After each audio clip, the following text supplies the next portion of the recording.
Hey yo, what are some of the craziest fictional Crashouts that you've ever seen? I have a few to share. Watching Hey Arnold, we always knew that Curly was a bit screw loose, but the episode Curly Snaps really sealed it. He locked himself in the principal's office and held the school hostage just because he wanted to be ball monitor. I beg your pardon? And justifiably so. He was supposed to be ball monitor that week, not Sid. He really betrayed and plotted on Mufasa, all because Sarabi wanted him. And the crazy thing is, Mufasa didn't even want her at first. He tried to throw you the lob and you fumbled. You smell like a duck. What? Oh my goodness, Valentine! That is not the shot! I mean, he was supposed to marry Pocahontas, and he didn't know that John Smith wasn't alone. He didn't know that Thomas was lurking in the shadows. But still, maybe running back to the village and getting more people would have saved his life.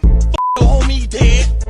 Homie dead. If you're up on Power Rangers lore, Master Org was a certified crash out. I finished off your parent, and I enjoyed every single minute of it. Freaky frog! Formerly known as Dr. Adler, he was a part of a team of researchers who were trying to prove the existence of Animaria. He was in love with one of his colleagues and even thought about proposing to her, which was crazy because there was no indication of any romantic interest on her part, but then was heartbroken when he found out that she was engaged to another colleague on the team. He also started to feel a bit shafted because the other guy was getting a little bit more credit than he was for the research that the three of them were doing. Then when the three of them went to do field research, he found the remains of Master Org, and instead of destroying them, he swallowed them, became Master Org, killed the other two researchers, and then set out to destroy the Earth. And the fact that the two researchers that he killed, the two researchers that he once was friends with, were also the parents of the Wild Forest Red Ranger made it so much more interesting. Frollo is an interesting character study. The man lusted after Esmeralda, but Esmeralda was of the Romani, and he viewed the Romani as evil and impure. So he said, you know what? If I can't have you, the Romani can't have life, and started a whole crusade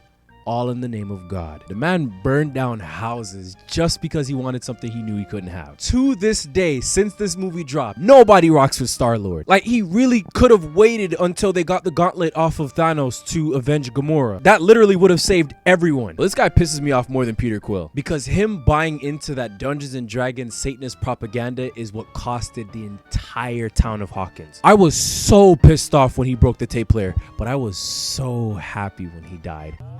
Fire up the backwood. Hot take, I think Obito's heart was in the right place. Why you boring me? I'm right. There's this popular misconception that the only reason why Anakin turned to the dark side was to save Padme, which makes the creation of Darth Vader very one-dimensional. But I disagree with that. The motivations for Anakin turning to the dark side was always there. Anakin was losing faith in the Jedi Order, and he had very valid reasons to feel that way. The Jedi Order of the Galactic Republic was selfish and self-serving. Just a simple fact, with all the political stroke that the Jedi Order had, they could have somehow intervened in the Tatooine slave trade and freed all the slaves, including Anakin's mom, which, you know, would have eased Anakin's mind and spirit a little bit because he was very fearful of losing his mom. But nah, the only time they stuck their nose in Tatooine business was when Jabba the Hutt's son got kidnapped. Yeah, we don't want to jeopardize the relationship with the Hutt family, so how about we send one of our Jedi Knights back home to save the son of the person who was in charge of the entire slave trade that enslaved him and his mother, who we didn't care to go back to save. The Jedi lied to Anakin. They did his apprentice Ahsoka so wrong. They refused to make him a master in the council. All Palpatine did was show Anakin